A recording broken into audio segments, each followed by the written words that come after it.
안녕하세요. 크리스찬 독서실입니다. 오늘 소개할 책 제목은 황성주 박사님의 킹덤 드림이라는 책입니다. 저자를 소개하겠습니다. 서울의대를 졸업하고 동대학에서 의학박사 학위를 받았다. 한림의대 교수를 역임했고 현재 사랑의 클리닉 원장, 주식회사 이롬 생명과학연구원 원장, NGO 국제사랑의 봉사단 국제대표, 꿈의 학교와 월드 리더십 센터 이사장, 꿈이 있는 교회 담임 목사로 섬기고 있다. 저서로는 내 아들아 사랑으로 세계를 품어라, 꿈의 씨앗을 심어라, 디지털 시편 23편, 생식과 건강, 암은 없다 등이 있습니다. 프롤로그를 읽겠습니다. 나의 꿈을 포기하고 하나님 나라 꿈을 붙잡는다. 주기도문에서 내가 가장 좋아하는 구절이 있다. 특히 영어로 기도할 때 Your kingdom come, 나라가 임하시오며 이라고 하면 가슴이 뛰고 말할 수 없는 전율을 느낀다. 킹덤 드림에 대한 비전이 가슴에서 샘솟듯 차오르기 때문이다. LA에서 2시간 정도 떨어진 팜 스프링스라는 곳에 집회 요청을 받고 가게 되었다. 사막 한가운데 200여 개의 골프장을 짓고 그 안에 주택을 분양해서 전원 도시를 형성한 이곳은 미국의 은퇴자들이 가장 살고 싶어하는 도시 중에 하나다. 그런데 그 도시에는 이상하게도 가로등이 없었다.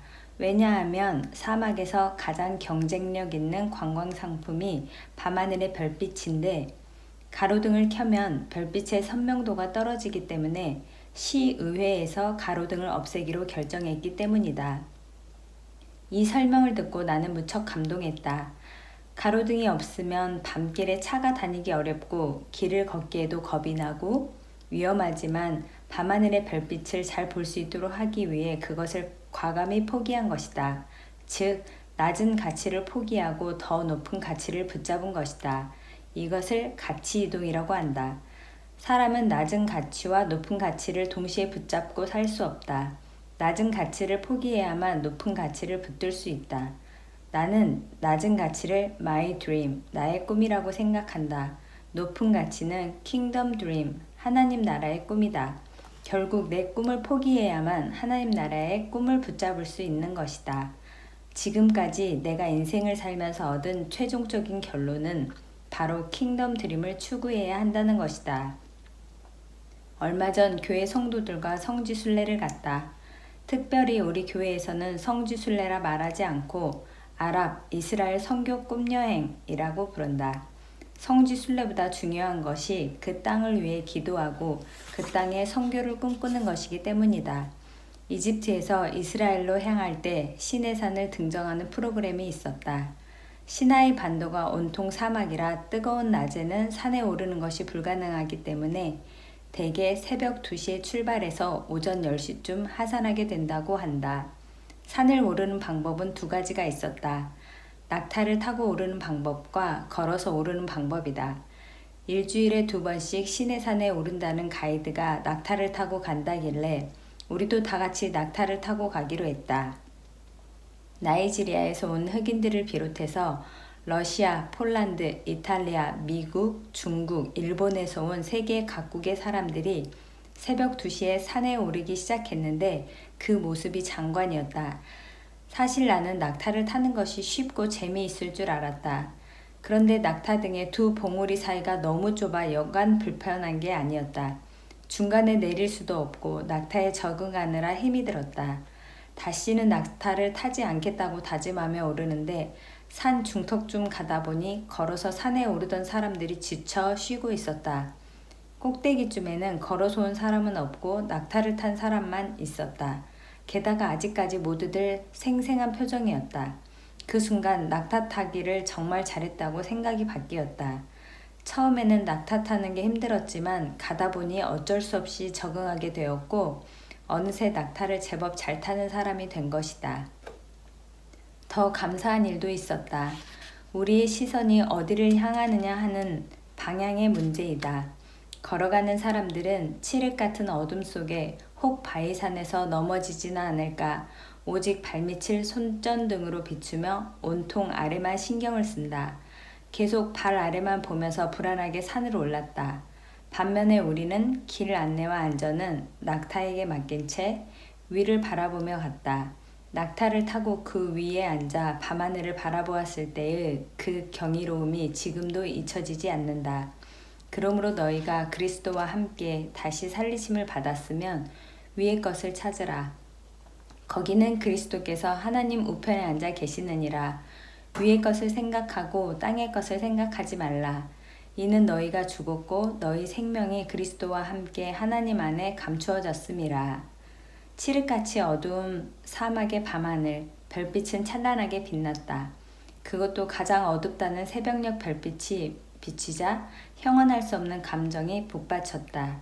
수억 개의 별들이 떨어질 듯 반짝거리고 우윳빛처럼 선명한 은하수가 펼쳐진 영롱한 밤하늘만 올려다보며 두세 시간 동안 계속 갔다. 순간순간 기대감으로 가슴이 설레는 정말 감격스러운 시간들이었다. 그것은 마치 마이 드림과 킹덤 드림의 차이를 보는 것 같았다. 똑같은 길을 가더라도 아래만 보면서 가는 사람과 위를 바라보며 가는 사람은 공간의 실존이 다르다. 걸어가는 사람을 마이 드리머, 낙타를 타고 가는 사람을 킹덤 드리머라고 하자. 두 사람은 관심도 전혀 다르다. 마이 드리머는 자기 꿈을 이루기 위해 몸부림치고 그 꿈이 깨어질까 노심초사하지만 킹덤 드리머는 하나님이 이루실 꿈을 꾸며 인생의 순례길을 설레는 기대감을 안고 살아간다. 자아의 나라를 추구하는 마이 드리머와 하나님 나라를 추구하는 킹덤 드리머의 차이, 자기를 구하는 삶의 불안정한 구조와 그리스도로 옷 입고 담대하게 나아가는 안정된 구조의 차이를 본다. 그러므로 염려하여 이르기를 무엇을 먹을까, 무엇을 마실까, 무엇을 입을까 하지 말라. 이는 다 이방인들이 구하는 것이라. 너희 하늘 아버지께서 이 모든 것이 너희에게 있어야 할 줄을 아시느니라. 그런즉 너희는 먼저 그의 나라와 그의 의를 구하라. 그리하면 이 모든 것을 너희에게 더하시리라. 발밑을 바라보며 사는 삶은 어떻게 살까? 어떤 직업을 얻을까? 자녀 교육을 어떻게 할까? 노후를 어떻게 보장받을까를 끝없이 추구하며 인생을 허비한다. 그렇지만 그런 것들은 아버지가 없는 사람들이 구하는 것이다.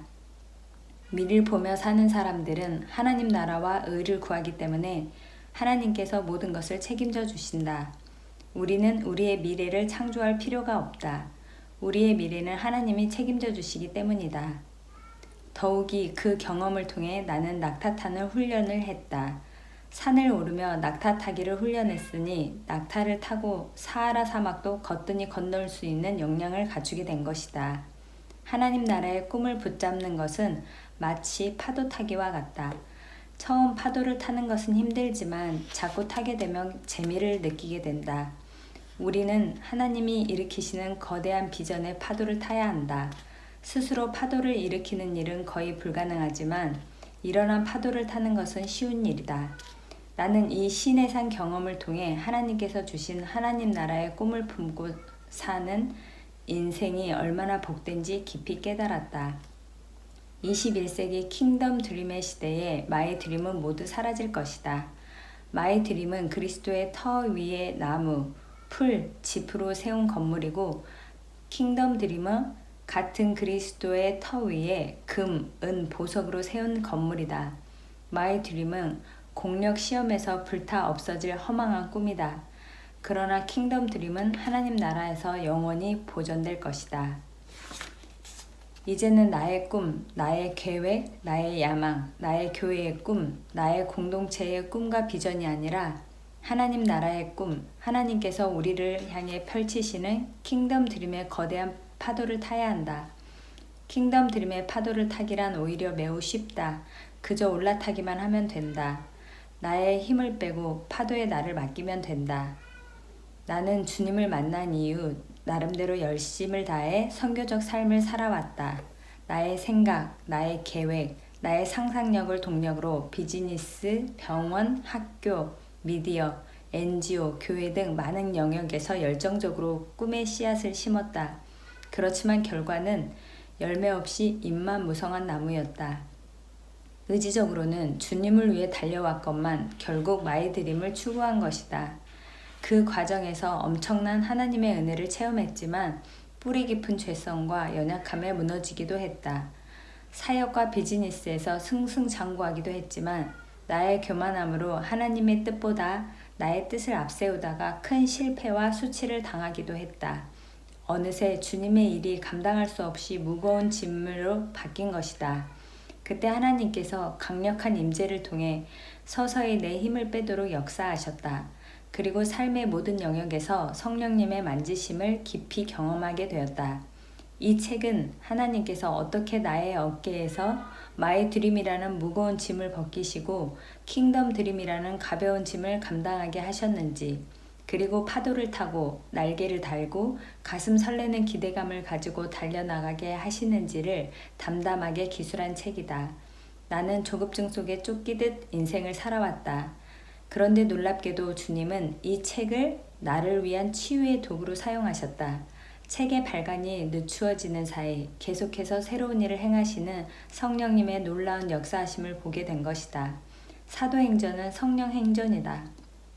나는 대학 시절부터 나도 믿음의 선진들처럼 사도행전 29장을 쓰게 해달라고 기도해왔다. 그리고 놀랍게도 그동안 기도해온 일들이 내게도 일어났다. 지금이 바로 나의 인생에 우리 공동체 가운데 써내려 가시는 성령 행전을 목도하는 하나님의 때임을 알았다. 이제 나는 날마다 보좌 앞에 엎드려 성령 행전이 계속되기를 기도할 뿐이다.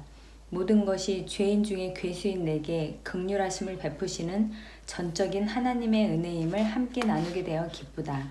이 부족한 종이 킹덤 드림에 동참할 수 있도록 기도해 주신 모든 동역자들에게 이 책을 바친다.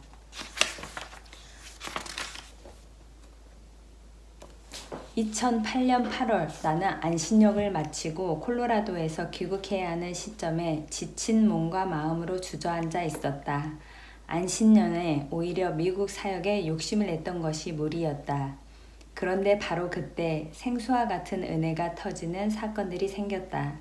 하나님의 계획하심에 따라 뜻하지 않은 연속적인 만남이 내게 일어난 것이다. 그 일은 한 폭의 수채화와 같이 내 앞에 펼쳐졌다. 그 일들을 통해 나는 나의 기대를 초월하시는 하나님의 은혜, 틀을 넘어서 역사하시는 성령님의 인도하심을 깊이 느꼈다. 귀국해야 하는지 말아야 하는지를 놓고 기도하던 중에 건국대 교수이고 온누리 교회 장로님이며 헤븐리 터치 미니스트리 대표이신 송기철 장로님이 콜로라도 스프링스에 집회차 오신다는 소식이 들렸다. 손 장로님과 나는 교회 연합 사역을 통해 예전부터 알았다. 그런데 치유 사역으로 유명한 분이라는 것을 알았지만 막상 장로님의 집회에는 한 번도 가본 적이 없었다. 8월 16일 미국 연합감리교회에서 있었던 첫날 집회에 처음 참석해보니 내가 듣기에 설교가 딱딱하고 내용이 귀에 잘 들어오지 않았다. 장로님은 하나님 나라에 대해 단 한 번의 예화도 없이 오직 성경 말씀으로만 선포하셨다. 나는 일부 말씀 순서가 끝나자 조용히 빠져나와 집으로 왔다. 그런데 끝까지 집회에 참석해신 권사님이 전하는 말씀이 놀라웠다. 그분은 내가 머물렀던 콜로라도 공동체를 섬기던 권사님이었는데 집회에 휠체어를 타고 오신 분이 일어나는 등 하나님이 놀랍게 역사하셨다는 것이 아닌가. 다음날 오늘은 나도 끝까지 참석하기로 작정하고 집회에 갔다. 말씀은 첫날과 동일하게 오직 하나님 나라에 대한 선포로 일관되었다. 그런데 설교가 끝나고 사역의 시간에 정말 놀라운 일이 일어났다. 모든 것을 성령님께 맡겨드리세요. 성령님께서 지금 이 자리에 여러분과 함께 하십니다. 장로님의 조용한 말씀에 여기저기서 울음이 터져 나왔다. 성령님이 강하게 임재하시자 깊이 회개하는 역사가 일어난 것이다. 그간 목사님을 정죄했다는 권사님 몇 분이 앞으로 나와 무릎을 꿇고 사죄하는가 하면 많은 병자들이 고침을 받았다. 기도를 받기 위해 나왔다가 성령님의 강한 임재 가운데 쓰러지는 것을 보았다. 손 장로님이 조용히 기도만 하는데도 놀라운 일들이 일어났다. 나도 가난한 심령으로 나아가 기도받기를 원했다. 나는 기도를 받아도 거의 쓰러지지 않는다. 강력한 카리스마를 내뿜는 세계적인 목사님들이 기도해도 잘 쓰러지지 않더니 그날은 아무리 버티려고 애를 써도 쓰러지고 마는 놀라운 경험을 했다. 그때 생각난 말씀이 하나님 나라는 말에 있는 것이 아니라 오직 성령에 있다는 말씀이었다. 하나님의 임재를 경험하는 것이야말로 병이 낫고 쓰러지는 것보다 더 중요하다. 집회에 모인 사람들의 심령이 변화되고 상한 마음이 치유되고 회복되며 하나님을 더 깊이 알아가는 귀한 일들이 일어난 것이다. 그날 밤 나는 왠지 장로님을 만나고 싶어 호텔방으로 몰래 찾아갔다. 사역에 대해 깊은 대화를 나누던 중 장로님과 사모님이 나를 위해 기도해 주셨고 그때 나는 다시 새로운 경험을 했다. 장로님이 성령님의 강한 임재 가운데 기도해 주셨고 동시에 성령님이 조명해 주시는 놀라운 말씀을 들려주셨다. 너는 말도 잘하고 글도 잘 쓰고 내 힘으로 내 인맥으로 다 하는데 그러면 내가 할 일이 무엇냐? 이 말이 더 놀라웠던 것은 다른 목사님으로부터 같은 말을 들은 적이 있었기 때문이다. 몇 년 전 어떤 집회에서 잘 아는 목사님이 대개 말을 잘하는 분들은 외향적이라 글을 못 씁니다. 반면에 글을 잘 쓰는 분들은 내성적이라 말을 못하지요.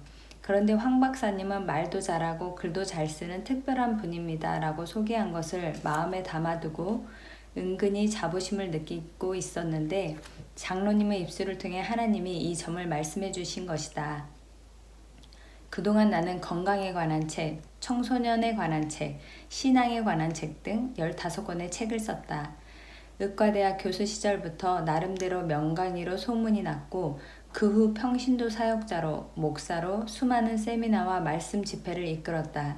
그런데 이 말씀을 통해 나의 모든 자부심이 여지없이 무너졌다. 나의 숨겨진 영적 자만심을 한 방에 날려버린 것이다. 그 한마디에 모든 것이 함축되어 있었다.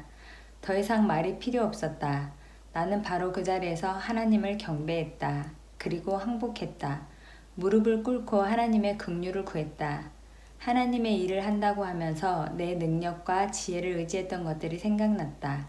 특히 말씀 사역을 하면서 성령님의 능력을 전적으로 의지하지 못한 많은 일들이 떠올랐다. 계속해서 손 장로님의 말씀이 이어졌다. 너는 세상 지식에 대해서는 너무 밝고 자신감이 있으면서 영적인 세계에 대해서는 왜 그렇게 희미하냐? 역시 충격적인 말씀이었다. 이제는 세상에 대해 몽롱해지고 하나님 나라에 대해 명료해지라. 그렇다. 내가 가진 많은 지식 중 세상이 모르는 영적인 비밀을 내가 얼마나 알고 있는가 하는 생각이 들었다. 세상에 대해 아련하게 살고 하나님 나라에 대해 밝고 명확해야 하는데 그 반대로 살았던 부분들이 생각나서 나는 다시 무릎을 꿇지 않을 수 없었다. 기도 응답의 말씀이 하나님이 하시는 말씀인지 아닌지는 들어보면 안다. 너무 정확하고 송곳처럼 날카롭기에 다른 데로 피해 의지할 곳도 변명할 여지도 없다. 그 말씀을 들으면서 나는 도저히 부인할 수 없는 하나님의 임재를 경험했고 최근 집중적으로 말씀하신 성령님의 음성이 종합적으로 정리되는 것을 깨달았다. 더불어 이렇게 말씀하셨다. 너무 앞서가지 말라. 세상의 전문가가 하나님 나라에서 무슨 의미가 있느냐. 네가 네 능력으로 다하면 내가 할 일이 무엇이냐. 이제는 내 것을 가지고 하라. 주변에 성령의 사람을 아무리 붙여주어도 순종하지 않으면 무슨 소용이 있느냐. 너를 콜로라도로 보낸 것도 다 나와의 독대를 위함이다. 이제 내 음성을 직접 들어라. 나의 능력을 의지하면 챔피언이고 선구자이고 극복자이다. 나의 능력을 의지하면 너를 크게 쓸 것이고 엄청난 일을 행할 것이다. 너는 지금껏 나의 일을 한다고 하면서 깊은 평강을 맛본 적이 있느냐? 성취로 인한 기쁨을 누려본 적이 있느냐? 더 낮아져라. 지금까지의 너의 열정과 노력을 안다. 하지만 이제부터는 머리를 굴리지 말라. 더 이상 많은 일을 버리지 말라. 이 말씀은 그간 많은 사역을 하면서 내가 과연 주님 안에 붙어 있었는지 다시 한번 깊이 생각하게 했다. 항상 나를 짓누르던 열등감, 초조감, 조급증, 자기 과시의 마음, 자기를 드러내려는 마음, 최고가 되려는 야망, 실패에 대한 두려움, 충동적인 생각들이 떠나가도록 다 같이 기도하며 선포했다. 또 나를 혼미케 하는 영들, 의심하고 불안해하는 영들에 대해 영적 전쟁을 선포하는 자유와 해방의 시간을 가졌다. 특히 신앙적 성취, 성공주의에 대해 집착했던 것들을 내려놓고 주님의 임재 가운데 깊은 자유함을 누렸다. 이날을 잊을 수가 없다. 그동안 부분적으로만 진단받았던 각종 증상들을 모두 꺼내놓고 상담을 받은 것 같은 기분이었다. 마치 영적 은사이신 성령님으로부터 종합 진단을 받고 치유의 방향을 의논한 것 같은 시간이었다. 마르바던의 책 세상 권세와 하나님의 교회를 읽으며 요약해 두었던 여러 글들이 생각났다. 주님, 저는 당신 앞에서 아무것도 아닌 존재가 되려고 합니다. 지금까지 저의 삶을 사로잡아온 교만과 허영심을 당신께 번제로 올려드리겠습니다. 저의 미약한 시작을 도우소서. 주님, 우리로부터 자만의 오류와 위대함의 환상을 쫓아내시고 모든 악을 버리고 당신을 경외함으로 서도록 도와주소서. 우리 자신의 힘과 능력을 더 많이 신뢰할수록 우리는 그리스도 안에서 더 적은 것을 가지게 된다. 우리의 약함을 받아들이는 것은 단지 우리의 한계를 인식하는 것만이 아니다. 그것은 우리 자신의 힘보다 훨씬 더 큰 힘을 경험하고 그 힘에 우리를 의탁하는 것을 의미한다. 우리의 힘을 해체하는 것, 이것이 바로 은혜의 뿌리다. 우리 안에 작은 힘이 작용된다면 그만큼 성령님과 하나님의 권위는 뒤로 물러설 것이다. 이것이 하나님 나라에 대한 유일하고도 중요한 통찰이다. 사실 나의 부흥은 손 장로님의 방문 이전부터 이미 바라고 있었다. 이틀 전부터 나는 김우영 감독이 쓴 부흥의 여정이라는 책을 읽고 있었다. 그동안 부담스러운 책으로 느껴져 읽지 않던 책이었는데 어쩐지 갑자기 마음이 쏠렸다. 그런데 그 책은 정말 놀라웠다. 그 책을 읽으면서 나는 내가 가진 기존의 패러다임이 무너지는 것을 느꼈다. 나는 항상 꿈을 크게 갖고 시작할 때도 믿음으로 크게 시작해야 한다고 주장해 왔다. 그러나 그 책의 결론은 하나님의 역사는 크고 화려하게 시작된 적이 없다는 것이었다. 하나님의 역사는 가장 작은 것, 가장 연약한 것에서부터 출발하지 처음부터 크고 화려하게 시작되지 않았다는 것을 나는 이 책을 읽고 비로소 깨달았다. 이 책에서 저자는 베들레헴 코드를 이야기한다. 예수님께서는 아무도 주목하지 않던 작은 동네에서 태어나셨다. 나사렛이라는 동네는 예수님이 나셨을지 의심스러울 만큼 작은 산골이다. 하나님의 사람들의 특징은 작게 시작한다는 것이다. 하나님께서 인류 역사에 들어오시는 방법 역시 그랬다. 가장 연약한 자를 통해 이름도 없는 곳에서 마치 수채구멍을 통과하듯이 오신 것이다. 아무리 가난하더라도 구유에서 태어난 사람은 없을 것이다. 그렇지만 만왕의 왕이신 예수님은 자신의 사역을 정말 작고 미약하게 시작하셨다. 세례 요한이 예수님을 가리켜서 했던 말이다. 어린 양의 코드가 바로 예수님이 행하신 사역의 비밀이었다. 모든 부흥의 역사에는 가장 연약한 한 사람을 사용하시는 하나님의 깊은 비밀이 숨어 있다. 이 책에서 특히 조지 밀러의 누룩과 같은 영적 영향력을 배우면서 나에게도 새로운 시각이 열렸다. 조지 밀러는 지극히 작은 자들을 보살펴 하나님의 사람으로 키워낸 브리스톨 고아들의 아버지이자 기도의 용장이다. 평생 5만 번 이상 기도 응답을 받은 사람으로 널리 알려져 있다. 그런데 하나님 나라에도 엄청난 공헌을 한 분이라는 사실을 나는 새로 알게 되었다. 토레이 목사님은 조지 밀러의 영향으로 화려한 목회의 자리를 뒤로하고 전 세계의 어려운 곳을 다니며 부흥을 일으켰는데 미국은 물론 호주와 인도의 부흥에 엄청난 영향력을 끼치게 된다. 조지 밀러는 또 아일랜드의 부흥을 일으킨 맥큄컨이라는 무명의 청년에게도 엄청난 감화를 일으켰다. 뿐만 아니라 당시 무명의 선교자였던 중국의 허드슨 테일러를 후원하기도 했다. 이렇듯 조지 밀러 코드는 당시 아무도 주목받지 않은 한 사람을 통해 엄청난 일을 행하신 주님을 찬양하게 만든다. 이 책을 통해 성공주의 신화 속에서 허우적거리던 나에게도 조용한 변화가 일어나기 시작했다. 하나님의 영광을 위하여 내 인생에서 뭔가 그럴듯한 것을 만들어야 한다는 강박관념에 쫓겨 살아온 인생의 짐들을 내려놓게 된 것이다. 이제는 내 방식이 아닌 성령님의 방법으로 살고 싶다는 열망이 내 안에 생겼다. 나 스스로 깊은 내면의 질문들을 던지게 되었다. 그동안 실용주의와 효율성의 노예가 되지 않았는가? 내가 진정으로 부흥을 원했는가? 진정으로 잃어버린 영혼들을 사랑했는가? 하나님에 대한 지속적이고 순수한 헌신이 있었는가? 정말 나 자신을 드리기를 원했는가? 정말로 환자들을 긍휼히 여기는 마음이 있었는가? 직원들과 성도들을 사랑으로 껴안았는가? 그동안 주님이 아닌 나의 자아로만 충만하지 않았는가? 자신을 돌아보며 깊이 회개하는 시간을 가졌다. 결국 나는 하나님 앞에 주님 저에게 사랑이 없었습니다 라고 고백할 수밖에 없었다. 하나님 앞에서의 나라는 본질적인 물음 앞에서 내가 하나님을 위해 했던 모든 사역 역시 다시 돌아보게 되었다. 그러면서 나 자신이 아닌 100% 하나님을 위해 한 일이 있는지 다시 물었다. 오직 하나님을 사랑하는 마음으로 했는가? 아니면 다른 마음이 섞여 있었는가? 성령님의 능력을 의지해서 했는가? 아니면 내 힘으로 했는가? 그러자 놀랍게도 이후로 나의 방법을 내려놓게 되었고 전적으로 하나님의 방법을 신뢰하게 되었다.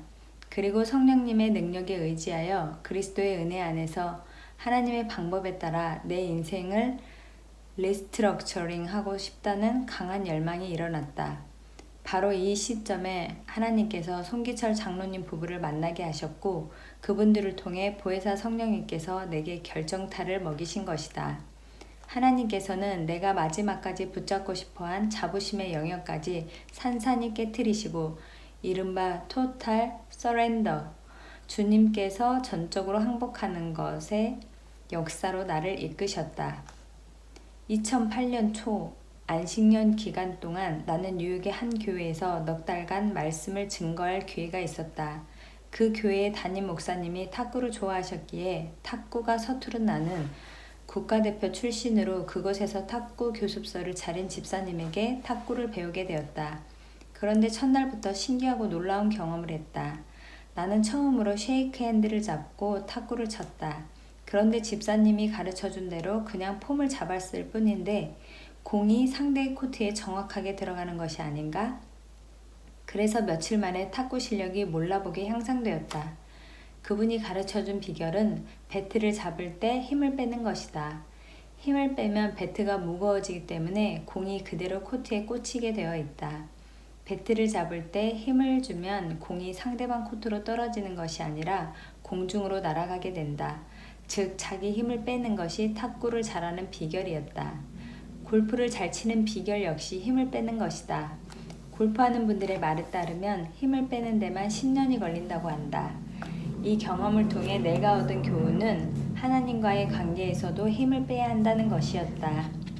하나님께서 내게도 지속적으로 힘을 빼는 작업을 해오셨다. 내가 무엇을 해보겠다고 생각하는 것이 아니라 성령님을 의지하여 하나님의 인도하심을 구할 때 비로소 킹덤 파워가 나타나기 시작하는 것이다. 2002년 미국 워싱턴, 내가 목사 안수를 받던 날 있었던 일이다. 아들 의연이의 갑작스러운 첫마디가 나를 놀라게 했다. 아빠, 저 이제부터 교회에 안 나갈 거예요. 교회에 안 나가던 아들도 아버지가 목사 안수를 받으면 교회에 나가게 되어야 좋은 일인데 이후에 교회에 안 나가겠다니 정말 기가 막힐 노릇이었다. 나의 체면도 체면이지만 너무 참담한 마음이 들어서 왜 교회에 안 가겠다고 하는지 물었다. 그랬더니 왜 교회에 다녀야 하는지 모르겠다는 것이다. 예배가 무엇이며 왜 들어야 하느냐는 본질적인 질문을 한다. 정말 고통스러웠다. 사실 하나님이 어떤 분인지 알지 못하고 구원에 감격이 없는 아이에게 형식적으로 예배를 드리라고 하는 것이 잘못이다. 아들의 말에 일리가 있었다. 너무 합리적인 말이다.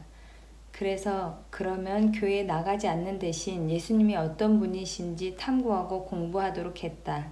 아들의 미래를 내가 만들 수 없었다. 아들을 변화시키는 힘이 내게 없음을 고백할 수밖에 없다. 나는 아들의 문제를 주님께 맡기고 내려놓았다. 아이를 향한 나의 계획을 포기하게 되었고 이 일에 하나님의 개입하심을 구하게 되었다. 의연이의 영어 이름은 요한이다. 예수님께 가장 사랑받았던 인물, 사랑의 사도 요한이 되라는 간절한 소망을 담은 이름이자 의연이를 위한 기도 제목이기도 했다. 그런데 의연이는 감성보다 지성이 발달한 아이, 약간 냉소적이고 회의적인 아이로 자라났다. 초등학교 5학년 때 의연이는 사랑의 봉사단으로 방글라데시에 다녀왔다. 방글라데시 오지의 이슬람 학교 아이들과 놀아주고 왔을 뿐인데 다녀와서 사람들이 가지 않는 곳에 선교사가 되겠다고 말했다는 의연이가 나는 얼마나 기특했는지 모른다. 이 일을 기억하면서 나는 신실하신 하나님께서 우리 의연이를 붙잡고 계신다는 것을 확신했다. 내게 교회에 나가지 않겠다고 말한 지 몇 달 만에 의연이는 자발적으로 다시 교회에 나가게 되었다. 이유는 기타를 가르쳐주던 교회 청년부의 형이 너무 멋지기 때문이란다. 그런데 방학이 되어 한국에 나가 라브리 공동체의 기독교 세계관 학교를 다녀오더니 아이의 눈빛이 달라졌다. 선교지인 케냐에 6개월간 머물렀는데 아이가 영적 담대함과 자신감을 얻었다. 그 후 의연이는 미국에서 대학에 들어갔다가 일본 선교에 헌신하여 지금은 와세다 대학에 다니고 있다. 일본 학생, 한국 유학생, 영어권 외국 학생들에게 복음을 전하며 제자를 양육하고 있다.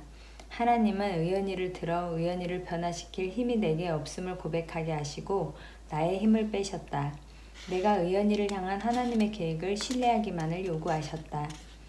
2003년 가을, 캐나다에서 온 중보기도자 3분이 우리 집에서 머물렀다. 나는 거의 매일 새벽에 나갔다가 밤늦게 들어오기 때문에 한 번도 그분들의 얼굴을 보지 못했다. 그들이 떠나는 날 아내의 요청으로 출근을 늦추고 함께 식사를 하고 차도 마셨다. 대화를 나누다가 캐나다에 들어가 제 생각이 나면 기도해달라고 중보 요청을 했다. 그런데 내 영어가 서툴렀는지 바로 그 자리에서 나를 위해 기도할 테니 앞으로 나오라고 하는 것이 아닌가. 그리고 내 머리에 기름을 바르고 기도하는데 그 순간 나는 강한 하나님의 임재하심을 경험했다. 그들이 내 몸에 손도 대지 않았는데 내 가슴 속에 하나님의 평강이 물밀듯 밀려왔다. 정말 새로운 경험이었다. 성령 사역에 대한 나의 인식이 바뀌는 계기가 되었다. 그날 오후 나는 모든 스케줄을 취소하고 그들의 사역 현장을 찾아갔다. 증평의 한 호텔에서 목회자와 평신도 지도자들을 위한 기도 사역이 진행되고 있었다. 그분들은 매우 조용히 섬겼지만 그 결과와 영향력은 대단했다.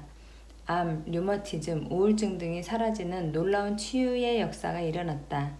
나는 그 사역 가운데 강력한 하나님의 임재를 보고 성령님의 기름 부으심에 대해 눈떴다. 그들은 1년간 기도하면서 돈을 모아 그 돈으로 비행기 티켓을 마련하고 선교지에 다니며 아무 대가 없이 하나님의 사랑을 전하고 있었다.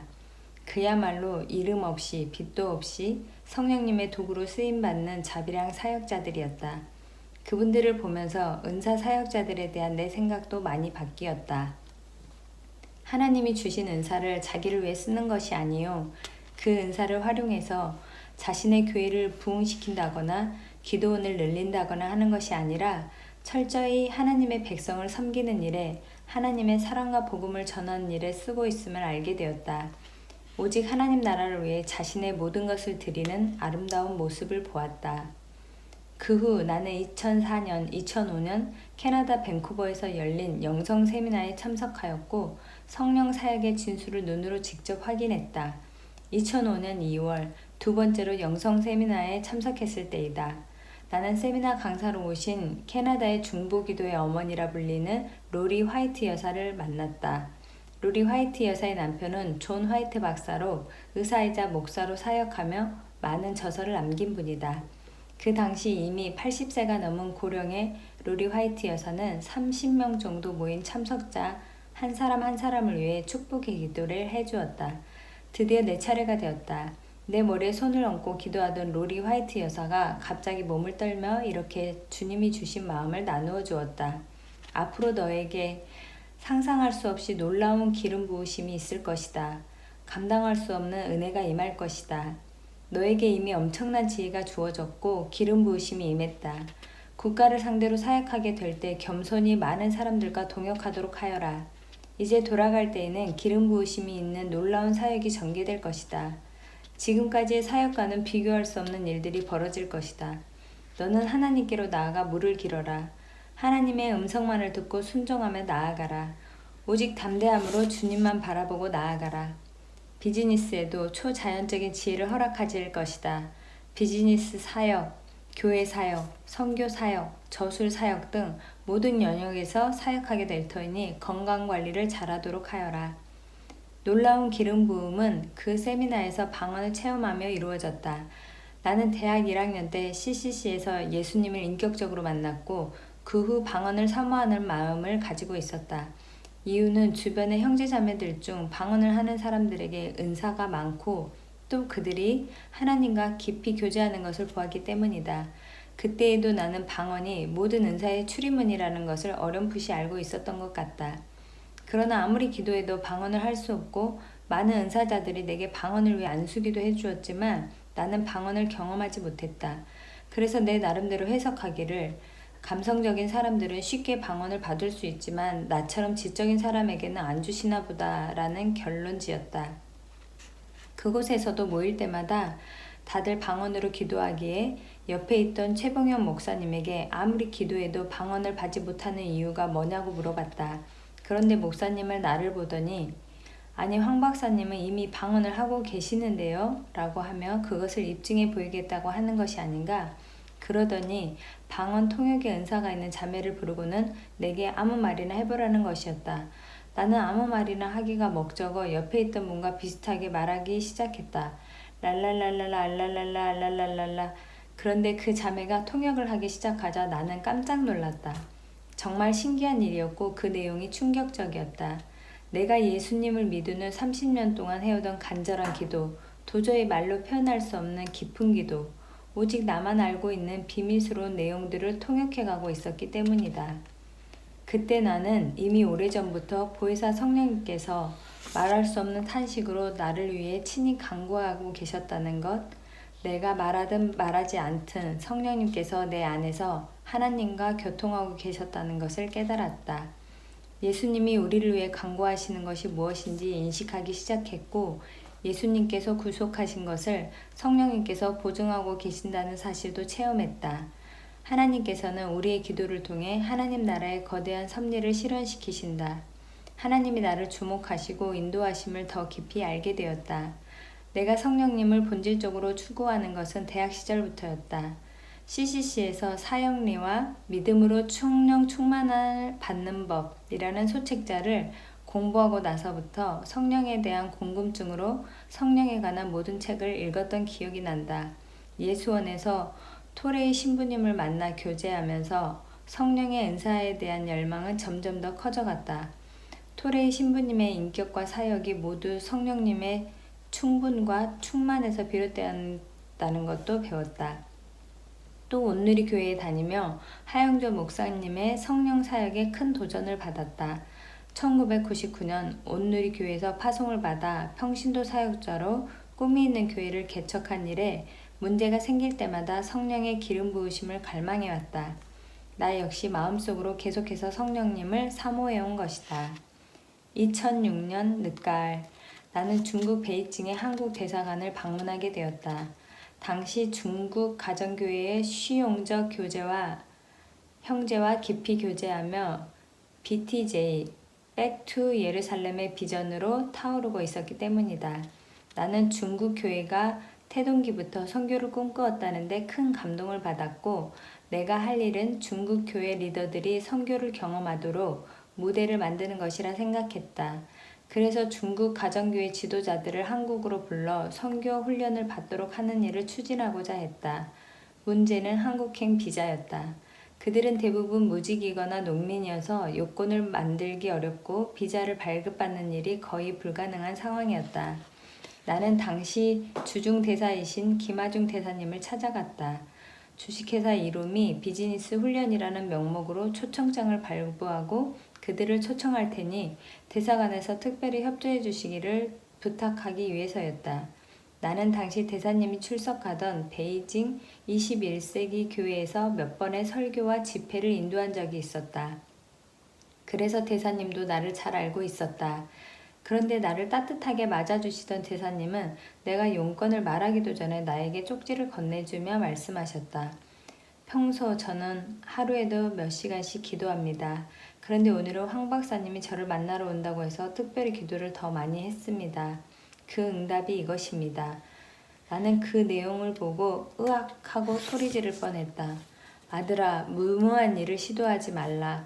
내 일을 내가 서두르지 말라. 지금 내가 계획하는 일은 무모한 일이고 매우 위험한 일이다. 내가 일을 행할 때를 기다려라.